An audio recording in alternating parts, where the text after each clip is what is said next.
दुनिया देखत ना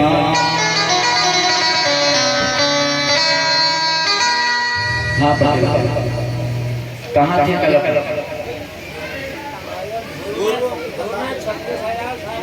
36,000 साल राज किया। सुखदेव जी महाराज राजा परीक्षित को समझाते। परीक्षित जी महाराज प्रश्न करते हैं, सुखदेव जी महाराज का उत्तर देते हैं, निवेदन करते हैं, उत्तर देते हैं। परीक्षित जी महाराज प्रश्न किया, छोटा सा बालक ध्रुव 4 साल की वर्ष में 4 साल की उम्र में भगवान को पा लेता है। जरूरी नहीं भगवान को पाने के लिए बूढ़ा होना जरूरी है। जरूरी नहीं अगर किसी कोई कहता है कि भगवान अमीरों को मिलते हैं तो फिर भी कोई अमीर नहीं थी। भगवान अगर बुढ़ापे में जाकर के मिलता है तो ध्रुव कोई बूढ़ा आदमी नहीं था। भगवान सिर्फ इंसानों को मिलते हैं तो गजनामक हाथी कोई इंसान नहीं था। जागी रही भावना जैसी प्रभु मूरत देखी किनके से। जिसने जिस भावना से उसको भज लिया, अगर रावण ने शत्रु समझ करके राम समझ करके अगर भज लिया तो राम शत्रु बन करके उनका उद्धार कर देते हैं। कंस ने शत्रु समझ करके कृष्ण को भज लिया तो कृष्ण भगवान शत्रु बन करके उनका उद्धार कर देते हैं। और प्रहलाद और ध्रुव ने भगवान समझ करके स्वयं नारायण समझ करके भगवान को भज लिया तो छोटी सी उम्र में अनेक छोटी सी उम्र में उनका उद्धार कर देते। कस्तूरी कुंडल बस मृग ढूंढे वरमाही, ऐसे घट घट राम को दुनिया ढूंढत ना।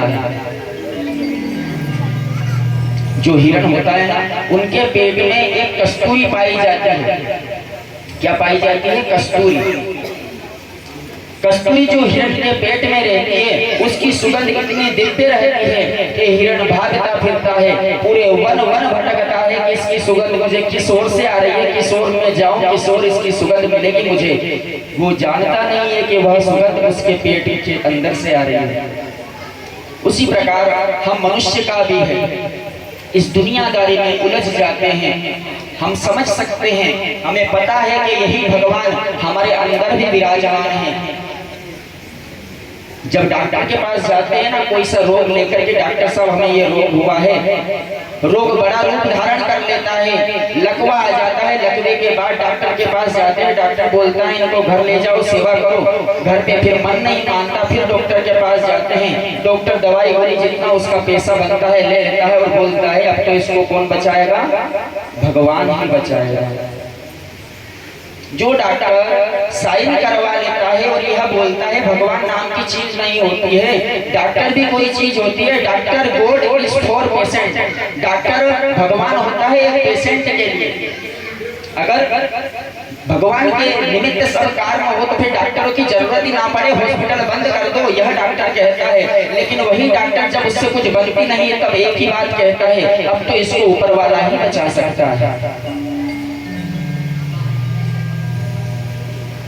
दूसरा कोई उपाय नहीं सोचता महाराज।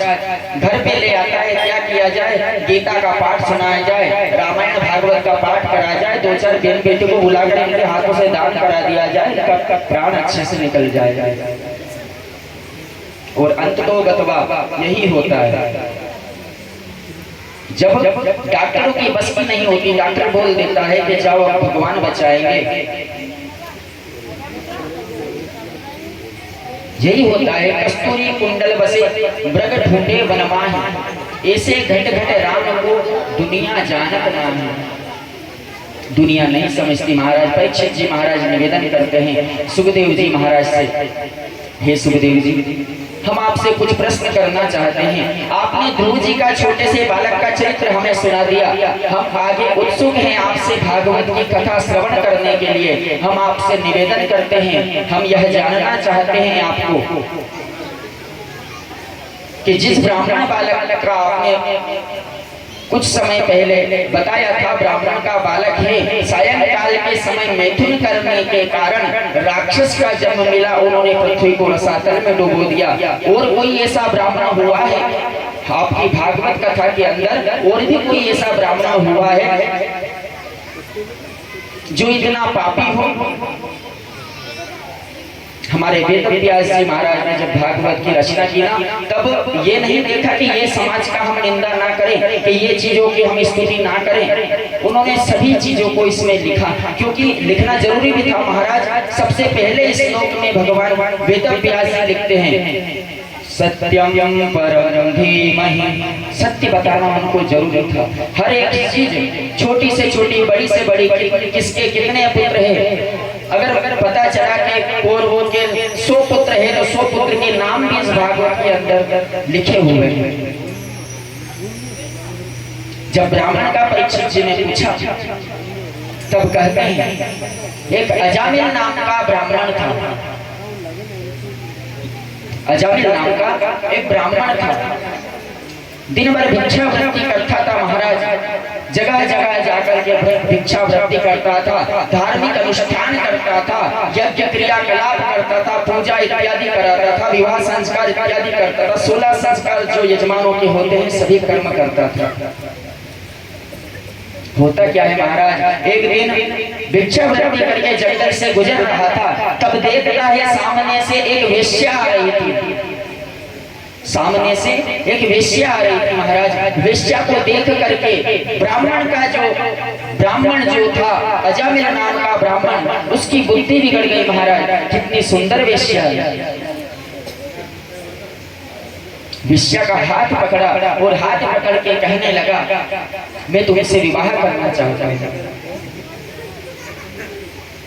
वेश्या ने निवेदन किया, अरे महात्मा जी, हम तो एक वेश्या है, पैसों के लिए अपने अंग का दान करती हैं, आप हमें अपने घर ले जाकर के पाप को क्यों कमाओगे? हम आपसे फिर निवेदन करते हैं, हम पैसों के लिए सब कुछ करते हैं, आप कहीं और जाकर के अपने विवाह संस्कार करें। अजामिल नामक जो ब्राह्मण था रोने लगा और कहने लगा कि हम अगर विवाह करेंगे तो सिर्फ आपसे करेंगे, और अगर विवाह आपसे नहीं हुआ तो हम घर तक नहीं पहुंचेंगे, रास्ते में ही हम हमारा दम घोट करके मर जाएंगे। ऐसी बुद्धि बिगड़ी नहीं। और शास्त्र क्या होता है, परिनारी पेनीश्वरी मतला गोवा के अंग, रावण सरी का मरी गया, इस पर नारी के संग। हिंदी में समझाने की जरूरत नहीं। पर नारी पेनी छुरी, तीन ठोर से खाय, रूप हरे यौवन हरे, अंत नरक ले जाय। शास्त्र कहता है महाराज, रावण जैसा ब्राह्मण था, पंडित था, कई प्रकार के यज्ञादि अनुष्ठान खुद भी करता था, भगवान शिव का उपासक था।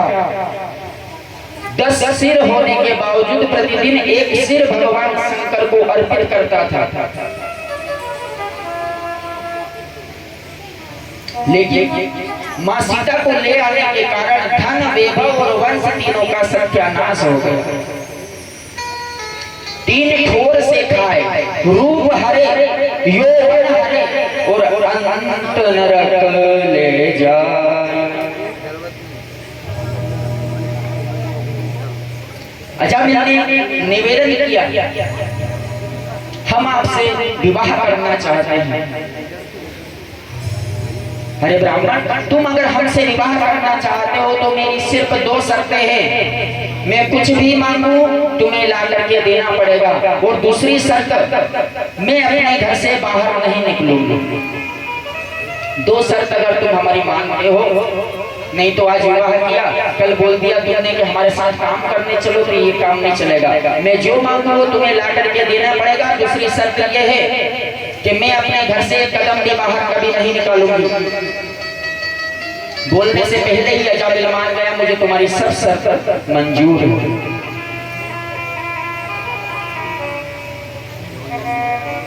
क्या करता महाराज, घर आया, कुछ समय व्यतीत हुआ, धीरे धीरे करके उस वेश्या के गर्भ से अजामिल ब्राह्मण के 8 संतानें हुई। 8 संतानें हुई। अब 8 संतान कितना बड़ा परिवार हो गया। अब अगर सोचो 8 संतान घर में हैं और अगर सोचे कि सत्यनारायण भगवान की कथा पे अगर जीवनी चले तो ये संभव नहीं है महाराज। और हर दिन तो कोई यजमान सत्यनारायण भगवान की कथा करवाएगा नहीं। ब्राह्मण का बालक था, जो लोग नहीं जानते थे कि इसने वेश्या घर में रखी है वो उनको मानते थे और सत्यनारायण की कथा करवाते थे। लेकिन घर की और अपने पेट की, अपनी उस वेश्या के पेट की और 8 बच्चों की उसको जिम्मेदारी संभालना थी और उस कथा से उसका उद्धार नहीं हो सकता। धीरे धीरे पूरे गांव में यह बात फैल गई कि इसने इसके घर में एक वेश्या को रख रखा है। तो पूरे गांव वालों ने उसको मंदिर में जाना बंद कर दिया, अजामिल से पूजा पाठ कराना बंद कर दिया। भूख मरने की नौबत आ गई महाराज अजामिल की। क्या करे तो क्या करे। लेकिन आज भी 8 संतानें होने के बावजूद भी अजामिल उतना ही प्यार उस वेश्या से करता है। जो भी मांगो, कुछ भी करना पड़े उसको ला करके देता है। अंत तो गतवा हुआ क्या महाराज, और होता भी यही है। अगर आज का संसार यही है, अगर आप कोई विवाह संस्कार आदि कर रहे हैं, विवाह संस्कार में आपने बैंड वालों को बुलाया, कितने 25,000 ये ले। विवाह संस्कार है, बैंड वाले होना जरूरी है। माता पूजन से लेकर के मामेर में चलते हैं तो बैंड वाला होना जरूरी है। 25,000 लगेंगे, ये भैया सही पकड़ो, 20,000 5,000 उस दिन देंगे। अब क्या बोले, छाना बाना हो गया, अब आखिरी में बड़ा जुलूस निकलेगा। क्या निकलेगा? बड़ा जुलूस। अब बड़ा जुलूस में जब तक नाचने वाली ना आए तब तक किस काम का जुलूस। अब गांव के बड़े प्रतिष्ठित व्यक्ति के बच्चे की अगर शादी है तो नाचने वाले को होना। नाचने वाले के पास गए, बोले कि 3 घंटे नाचूंगी, 50,000 लगेगा। ये 25,000 अभी पकड़, अच्छे से नाचना, 25,000 काम होने के बाद।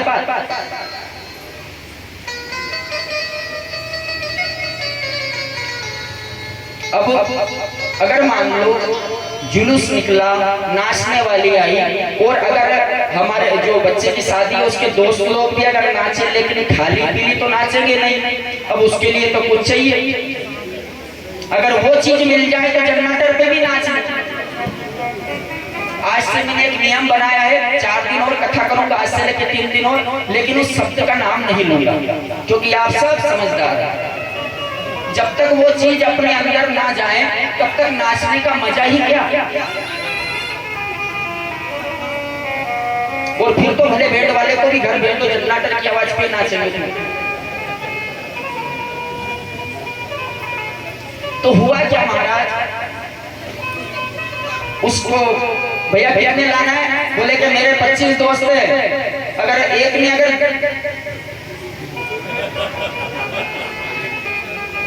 तो फिर 50 तो कम से कम होना। तो क्या करें, जाओ आपको दिया भैया ये 50,000 मांग रहा है, 55 दे देना, मैं तेरे को फोन पे कर रहा हूँ। हो गया। अब पूरा विवाह संस्कार निपट गया महाराज। पंडित जी बैठ गए, पंडित जी ने विवाह संस्कार कर दिया, 7 फेरे घुमा दिए।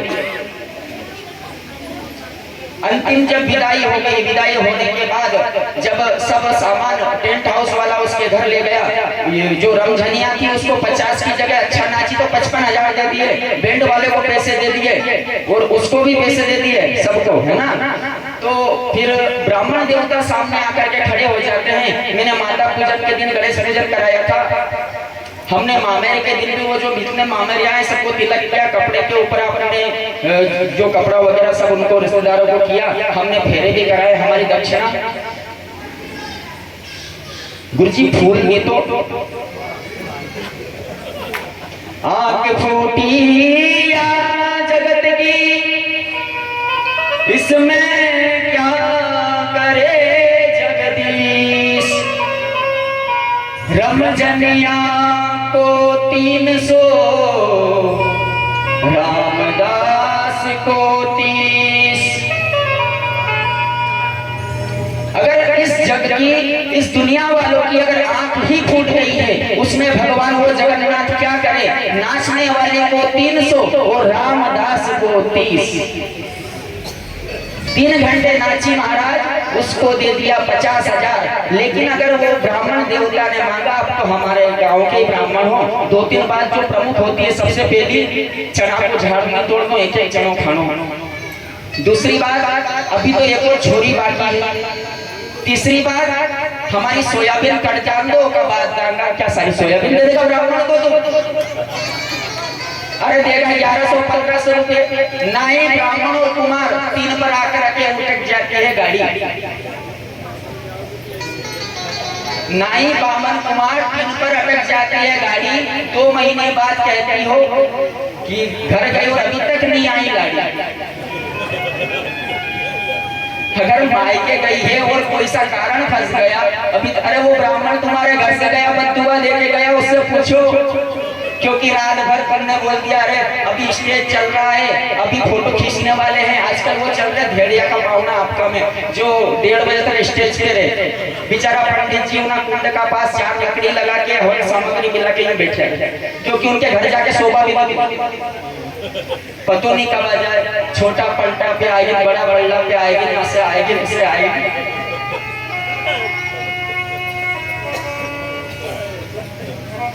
अब पंडित जी ने आपके यहाँ फेरे किए, पूरी रात जागरण किया, मन में एक विचार किया, ये गेहूं का मंडल जो बना है ये हमारे घर ले जाएंगे, ये करेंगे, वो करेंगे, हवन सामग्री हवन करा देंगे, इतनी बजे तक मेरा हवन फ्री हो जाएगा। सुबह 7 बजे तक हवन अगर हो जाता है, विदाई के बाद मैं सीधा जाऊंगा घर पे, स्नान करूंगा और मंदिर की पूजा करूंगा। सोने का नाम नहीं आता, उसके अंदर के जाके मेरे को मंदिर की पूजा भी करना है। और आप लोगों के बीच में नहीं आते हो, क्यों नहीं आते? क्योंकि वो उनके रिश्तेदारों में मिल रहे हो सकता है, पता नहीं कौन से रिश्तेदार कैसे क्या है, तो पंडित जी बैठे रहते हैं बेचारे। लेकिन आखिर में क्या होता है? वही होता है जो राम जी ने वहां से लिख करके भेज दिया, रमजनिया के 300 और रामदास के 30। होता भी यही है महाराज। तो हमें ये ध्यान रखना है कि हम उस चीज का सदुपयोग कर रहे हैं या उस चीज का दुरुपयोग कर रहे हैं। इसलिए नहीं कहता कि मैं ब्राह्मण हूँ कि मुझे इतना दो, लेकिन मैं इसलिए कहता हूँ कि आप आंखों को खोल करके इन चीजों को समझो, उन चीजों को देखो कि वो चीज मृत्यु के मार्ग से लेकर के आपको वैकुंठ नहीं पहुंचाएगी। अगर आपने 1100 की जगह अगर 1200 भी पंडित जी को दे दिए तो वो यही करेगा कि भगवान तुम्हारा भला करे। और उसको तो जो दोगे आप 50,000 नाचने वाली को, तो नाचने वाली तो यही कहेगी कि अगला कोई आए तो हमें बताना, हम वापस से आ जाएंगे। ये नहीं बोलेगी तुम खुश रहो। और तीसरे स्थान पे वहां भी जाकर के अगर तुम दोगे 50,000 या 55,000 और अगर लगा भी लोगे तो सुबह कोई ना कोई नाली में रहोगे, कोई खुश नहीं रहोगे। मांगलिक कर्म में तुमने विवाह किया है, विवाह संस्कार अगर किया है तो तुम चाहो कि सभी तुम्हें आशीर्वाद दे, लेकिन जिन जिन की औलादों को तुमने पिलाया है उनके बाप मां तुम्हें बद्दुआ ही देंगे। कई बार होता है महाराज, इस गांव में नहीं, यहाँ से आगे चल के असरेटा तक जानी है, वहाँ पे रात में हमारा दोस्त की शादी है। यहाँ से गए अच्छे बढ़िया चकाचक गए, वहाँ पे जाकर के दोस्त ने लगा दी 2-3 पी लिया। उधर से जब गाड़ी से आए रात 2-3 बजे, बीच में एक्सीडेंट हो गया, बीच में ही निपट गया। पता चले बीच में ही निपट गया और पता चले कि किसने किया। हे भगवान, अच्छा नहीं करी। अब भगवान ने की थी तो पी के 80-90-100 की स्पीड में गाड़ी चला, भगवान ने बोली थी मेरे से। आज भैंस लाए हैं, भैंस ला करके उसका दूध निकाला, दूध की खूब मस्त चाय पी, 2 साल 4 साल 3 साल जितने भी दिन पी खूब पी, और जब जिस दिन वो गलती से अगर वो भैंस मर जाती है तो भगवान ने उस भैंस को मार दिया। गलत किया उस ईश्वर ने किया, और अच्छा किया तो सिर्फ राम किसी को मारे नहीं, नहीं हत्या रे श्याम, अपने आप मर जाते हैं कर कर खोटे काम।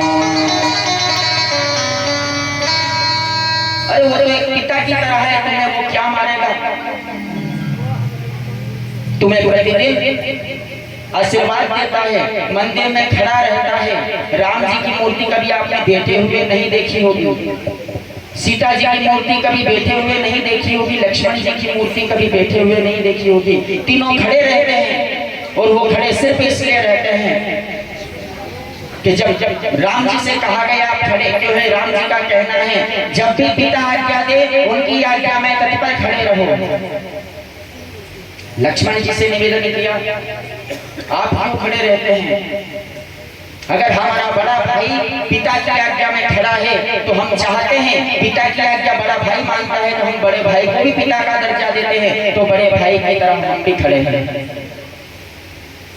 माँ सीता से कहा गया, माँ सीता ने कहा जब हमारा पति यहाँ पर खड़ा है तो हम बैठ कैसे सकते हैं?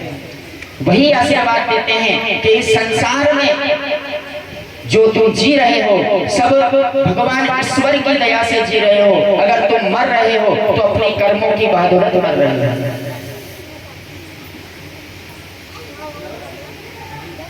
जब माताएं पूजा पाठ करते हैं, पुराने जमाने का एक नियम था, पुराने जमाने का एक नियम था, जब पूजा पाठ माताएं करती थी सुबह से उठती थी, सूर्य को अर्घ देती थी, सूर्य को अर्घ देने के बाद फिर जाकर के अपनी मांग भरती थी। और मांग का नियम था महाराज यहाँ से लेकर के ब्रह्मरंध्र तक जहाँ चोटी जाती है वहां पर मांग भरी जाती है। और एक बात विशेष ध्यान रखना माताएं, जो माताएं बाल कटाती हैं, शादी के पहले आपने कटाए वो ठीक है, लेकिन शादी के बाद बाल कटाना, बाल काटे जाते हैं। अगर आप गरुड़ पुराण सुनोगे तो पता चलेगा जब पति की मृत्यु हो जाती है तब महिलाएं बाल काटती हैं। पति अगर मृत्यु को प्राप्त हो जाए तब महिलाओं को बाल कटाना चाहिए। लेकिन आजकल ये फैशन चल गया महाराज बेबी कट, तो ये महिलाओं को नहीं करना चाहिए। ये हम नहीं कहते, श्रीमद् भागवत महापुराण कहते हैं। माँ सीता जब मांग भरती थी, एक बार माँ सीता मांग भरने लगी, भगवान हनुमान जी महाराज उनके पास आ गया। हनुमान जी का चरित्र इसलिए लेना पड़ रहा है क्योंकि आज इनका दिन है। भगवान हनुमान जी महाराज उनके पास आए, माता से कहा माँ आप क्या कर रही हैं? बोले इससे भगवान श्री रामचंद्र जी जो आपके स्वामी हैं बहुत खुश होते हैं। अगर मांग भर ली जाती है तो बहुत खुश होते हैं। अगर मेरे स्वामी इससे खुश होते हैं तो भगवान हनुमान जी महाराज अपने पूरे बदन के ऊपर सिंदूर लगा लेते हैं। बोले हम आपने इतनी सी मांग भरी तो भगवान इतने खुश होते हैं, मैं अपने पूरे शरीर को सिंदूर से रंग लेता हूँ, भगवान कितने खुश होंगे। तब से भगवान हनुमान जी महाराज को सिंदूर चढ़ाने लगे, तब से हनुमान जी महाराज को सिंदूर प्रिय हो गया। एक बात विशेष ध्यान रखना, जिस मनोकामना के उद्देश्य से बाबा हनुमान जी महाराज को आप सिंदूर से चोला चढ़ाते हैं वही मनोकामना आपकी वो पूर्ण कर देते हैं। क्योंकि सिंदूर चढ़ाने से सब काम होता है, सिंदूर चढ़ाने से सब काम होता है। खुश करना आसान होता है, हनुमान को खुश करना आसान होता है। सिंदूर चढ़ाने से सब काम होता है, सिंदूर चढ़ाने से सब काम होता है, सिंदूर चढ़ाने से सब काम होता है, सिंदूर चढ़ाने से सब काम होता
हनुमान जी को मानते हैं, हाथ खड़ा करेंगे।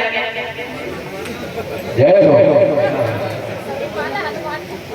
अगरबत्ती भी लगाओगे क्या? हाथ ही बड़ा कर दिया।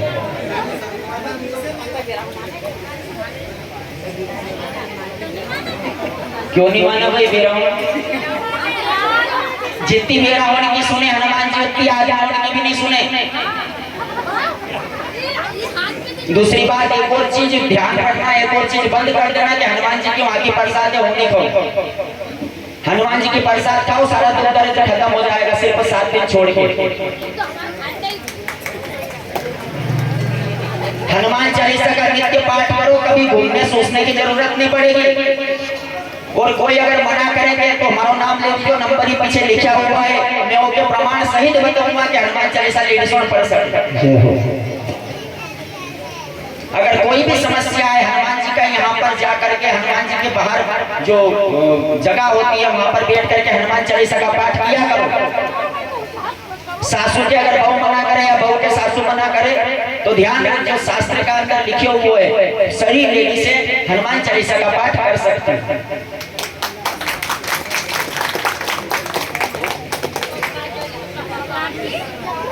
जितना महिलाओं की सुनते हैं हनुमान जी, उतनी भैया लोगों की भी नहीं सुनते।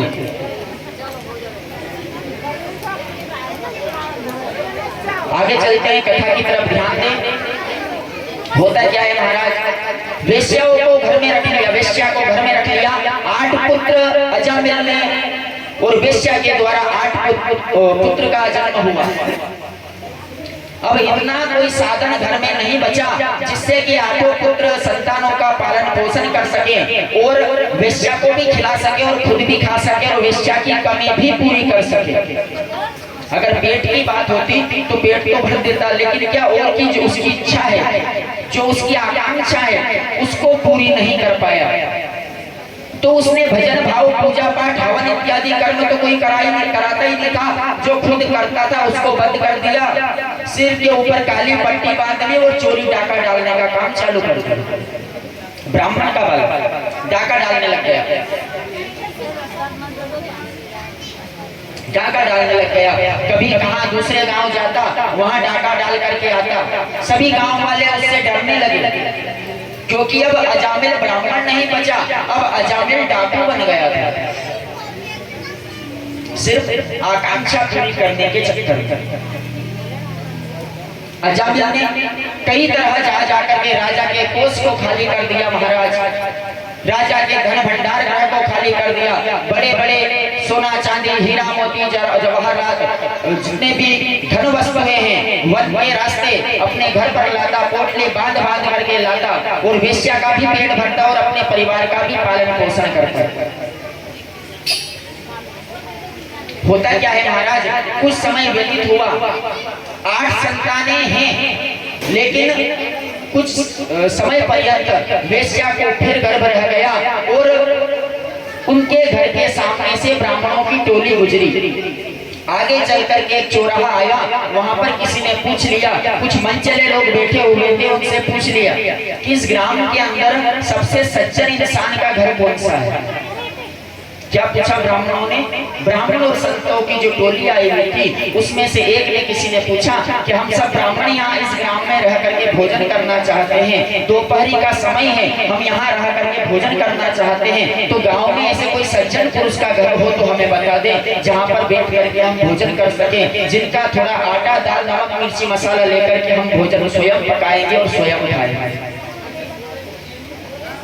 अब एक दुष्ट इंसान था उनके गांव में, जब उससे ये पूछा गया ना तो उन्होंने अजामिल का घर बता दिया कि एक काम करो महाराज, अजामिल एक ब्राह्मण है, उनके घर चले जाओ, वो आपको अच्छे से बिठाएगा, भोजन कराएगा, आपको बहुत सारी दक्षिणा भी देगा। अजामिल के घर पहुंचा दिया। कहते हैं ना, शास्त्र कहता है महाराज, दुष्ट न छोड़े दुष्टता, विष न तजे भुजंग। अगर सांप को आपने पाला है, उसके सामने दूध का कटोरा रख दिया, एक दिन दिया, दूसरे दिन दूध दिया, आप सोचते हो कि वो सांप आपका साथी बन जाएगा, तीसरे दिन आपको जरूर काटेगा। आस्तीन का सांप, आस्तीन का सांप महाराज तीसरे दिन जरूर काटेगा। उसी प्रकार दुष्ट ना छोड़े दुष्टता।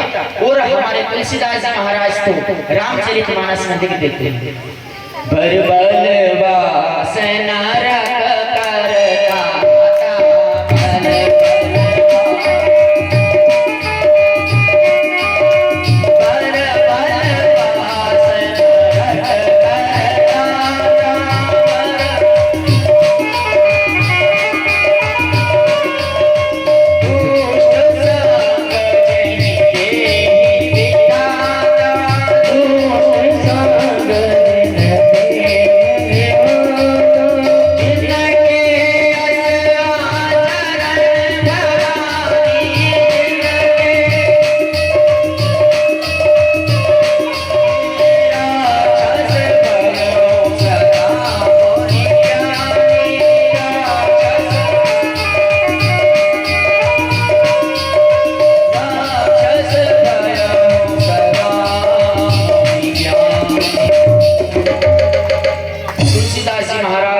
रामचरितमानस में लिख देते हैं, वेद व्यास जी महाराज भागवत में लिख देते हैं, बलवास नरक करता। हे भगवान, अगर मुझे देना ही है तो नरक की सबसे घोर से घोर यातना दे देना। जितना पाप से पाप रोरव नरक है, जिसमें कीट पतंगे इत्यादि रहते हैं, उस नरक में वास दे देना, नरक के कुंड में गिरा देना, लेकिन कभी दुष्ट का संग मत देना। क्यों? क्योंकि ये तीन प्रकार से आपका नाश करते हैं। आपके साथ बैठे हैं तो आपका खा लेंगे, आपका पैसे का नाश होगा, आपकी पीठ पीछे आपकी बुराई कर लेंगे, आपके नाम का नाश हो गया। और जब आपने थोड़ी सी इनसे दुश्मनी की तो ये आपका पूरा जितना भी चिट्ठा है सब खोल देंगे, वो आपका नाश होगा। बलवास नरक करता, दुष्ट संग जन देहि विधाता। सबका साथ दे देना, दुष्ट का कभी साथ भगवान ना देना। एक दुष्ट आदमी था महाराज, उसने सोचा मैं दिन रात पैसा कमाता हूँ, दिन रात काम करता हूँ, कभी चोरी करता हूँ, कभी पॉकेट मारता हूँ, इतना सब दुष्ट काम करता हूँ, क्यों ना मैं ये महात्मा लोग कहते हैं तपस्या कर तो तपस्या कर लो। तपस्या करने के लिए किसी साधु महात्मा ने बता दिया कि ओम नमः शिवाय मंत्र जपेगा तो तेरे को 2 महीने के अंदर भगवान शंकर से जो मांगेगा वो दे देंगे। अब दुष्ट आदमी था महाराज, जंगल में चला गया, सोचे 2 महीने क्या बड़ी बात है, मैं तपस्या कर लूंगा। तपस्या में लीन हो गया महाराज, ओम नमः शिवाय, ओम नमः शिवाय, ओम नमः शिवाय, ओम नमः शिवाय। भोलेनाथ तो भगवान ऐसे भोले हैं, आप शंकर मंदिर में जाके उन पे दूध चढ़ा दो, कोई आ गया मिश्री चढ़ा गया, कोई आ गया फिर दही चढ़ा गया, मक्खियां भिना रही है, फिर भी वो देते हैं आशीर्वाद। रोटी, कपड़ा और मकान, 3 चीज भगवान शंकर को कभी ना मिला। रोटी खाते नहीं है, भांग धतूरा से पेट भरते हैं, और कपड़ा पहनते ही नहीं है, उघड़ता नहीं है, और मकान कैलाश पर्वत पर रहता है। लेकिन भगवान नारायण से ज्यादा जल्दी सुनने वाला अगर कोई है तो भगवान भोलेनाथ। उसने सोचा ओम नमः शिवाय, ओम नमः शिवाय, ओम नमः शिवाय का जप चालू कर दिया, रटना चालू कर दी। 1 महीना हुआ, एक आंख खोल के देखा कि भाई खड़े तो नहीं है बाहर, ऐसा तो नहीं भगवान खड़े हैं और वो बाहर देख देख के चले जाए कि ये तो जप कर रहा है, मैं तो वापस चला जाऊं। 1 महीना हुआ, आंखें खोल के देखता है।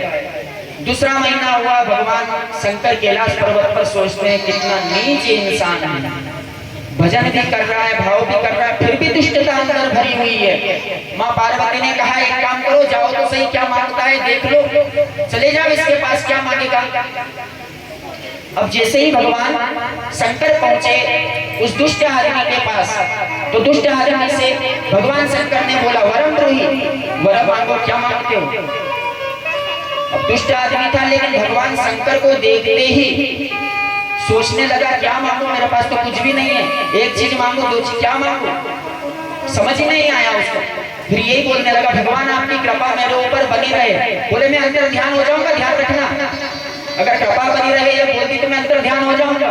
हाँ भगवान आपकी कृपा बनी रहे। अरे मैं नारायण से भी ज्यादा दे सकता हूँ, मांग के तो दे, अगर आप मुझे कुछ देना ही चाहते हो तो ये क्या आपका सिर पे मेरे हाथ रहे? समझ रहे हैं भगवान को कि ये मानना क्या चाहता है? भगवान ने एक बहुत बड़ा घड़ियाल घंटा उसके हाथ में रख दिया कि जब भी तुझे कुछ जरूरत पड़े इसको बजा देना और मांग लेना, जो भी तेरे पास चीज आएगी, जो भी मांगेगा वो तुझे मिल जाएगा।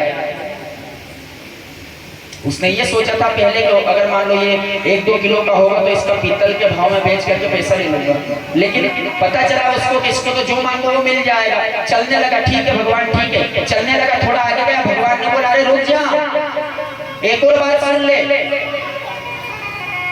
जितना तुझे मांगने से मिलेगा तेरे पड़ोसी को उससे डबल मिलेगा। तुमने अगर मांग लिया कि मुझे एक थाली भर के सोना दे दो, तो जो तुम्हारा पड़ोसी है उसको 2 थाली सोना पहुंच जाएगा। तो वो जो घंटा था निर्वस हो गया, आंखें मुंह लटका लिया और बोले कि ये ले जाओ आप,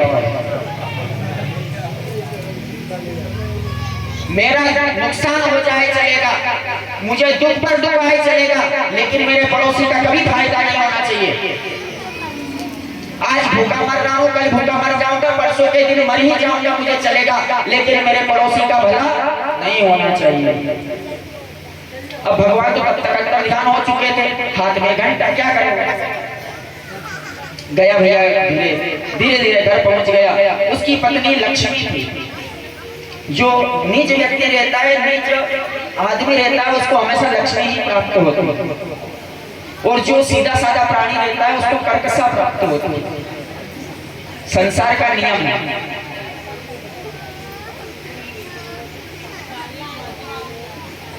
तो महाराज जैसे ही घर पे गया, उसकी पत्नी ने बोला कि तुम कुछ लेने गए थे, कुछ कमाने के लिए, खाने के लिए 2 महीना बोला था हमसे कि हम विदेश जा रहे हैं, लेकर क्या है? क्या लेकर क्या है? बोले कि ये लेकर क्या है, लेकिन एक बात ध्यान रखना, इसको बजा मत देना।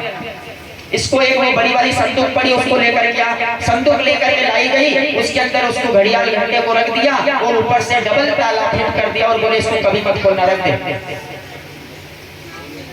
बोले कि हुआ क्या?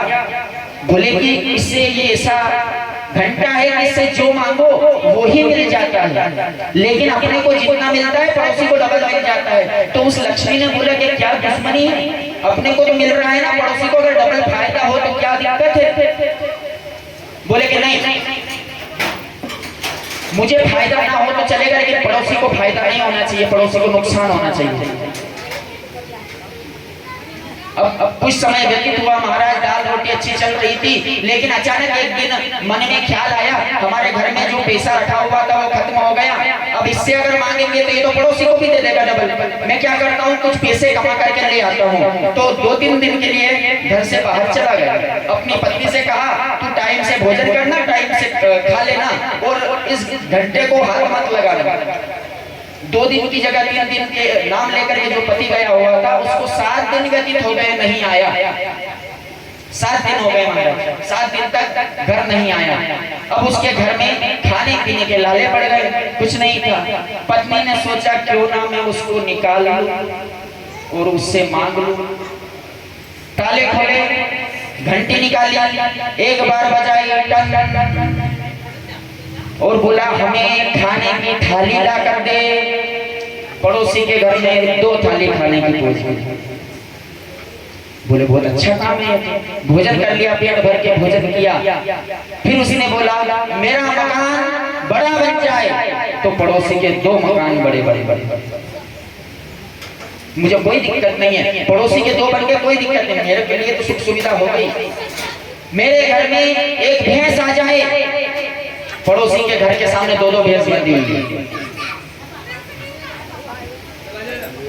मेरे घर में सोने चांदी के बारदान भर जाए तो पड़ोसी के घर में 2-2 सोने चांदी के बारदान भर गए महाराज।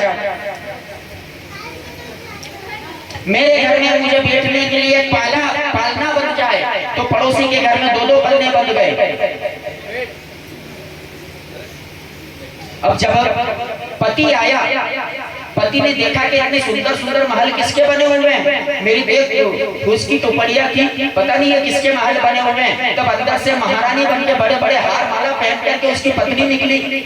बोले महारानी यहाँ पे किसी एक भैया का घर था ना, उसमें एक पत्नी रहा करती थी। बोले कि वो वही हूँ स्वामी, अंदर आ जाइए। बोले ये दो बगल में घर किसके बने हुए हैं? बोले आपके पड़ोसियों के। ये आपके पड़ोसियों के बने हैं। समझ गए अब महाराज। बोले कि इसने वो घंटी बजा दी। बोले निकाल के ला। घंटी को निकाल करके लाया। मेरा घर टूट जाए, पड़ोसी के दोनों घर टूट गए। मेरी घर की भैंस मर जाए, पड़ोसी की दोनों भैंस मर गई। मेरे घर में जो सोना रखा है वो खत्म हो जाए, पड़ोसी के घर के जो दोनों बर्तन थे दोनों खत्म हो गए। मेरे घर में जो पालना बंधा है वह खत्म हो जाए, पड़ोसी के दोनों पालने खत्म हो गए। मेरे घर के आगे कुआं खुद जाए, पड़ोसी के घर के आगे दो कुएं खुद गए महाराज। मेरी एक आंख फूट जाए, पड़ोसी की दोनों आंखें फूट गई महाराज। और उस दोनों आंखें फूट करके कुएं में गिर करके वो पड़ोसी मर गया। दुष्ट न छोड़े दुष्टता, विष्णा तजे भुजंग।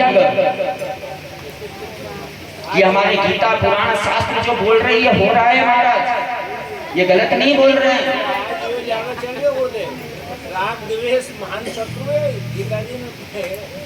काम क्रोध मद लोभ सब नाथ नरक के पंथ। तो कहने का तात्पर्य यह है, अगर आपने दुष्ट पर भरोसा किया, आपको फिर लात मारेगा। सोचा कि इसकी गरीबी है, इसके लिए इस पे भरोसा कर लिया जाए, अभी ये शादी करेगा, ये अच्छा दोस्त बन जाएगा, फिर तुम्हारे पास आएगा, फिर लात मारेगा। गलत वो नहीं है, गलत तुम हो कि तुम उस पर भरोसा करते हो। गलत वो थोड़ी ना है, गलत तुम हो कि तुम उस पर भरोसा करते हो। और एक बात ध्यान रखना, जब उस दुष्ट की चोरी पकड़ी जाती है तब वो बदलता नहीं है, सिर्फ अपना वो स्वभाव बदल लेता है और दूसरा तरीका ढूंढ लेता है कि अब किस तरह से इनको काम में लेना है। वो बदलेगा नहीं। कहते हैं ना अपनी गांव की कहावत में, पूत के लक्षण पालने में दिखे, तो वो बदलता नहीं। कथा की तरफ ध्यान देते हैं महाराज। परीक्षित जी महाराज भगवान सुखदेव से प्रश्न करते हैं। एक ब्राह्मण का बालक है, ब्राह्मण है, लेकिन उसने अजामिल डाकू का कर्म किया। जब चौराहे पर उस शत्रु ने, जो दुष्ट आदमी था, उसने पूछा उनसे आपको कहाँ जाना है? बोले हमें भिक्षा मिल जाए, थोड़ी भूख लगी हुई है, हम 5-7 ब्राह्मण देवता हैं, हमें कहीं से भिक्षा मिल जाए तो हम भोजन बना करके खा लेंगे, पा लेंगे और उसे आशीर्वाद दे देंगे।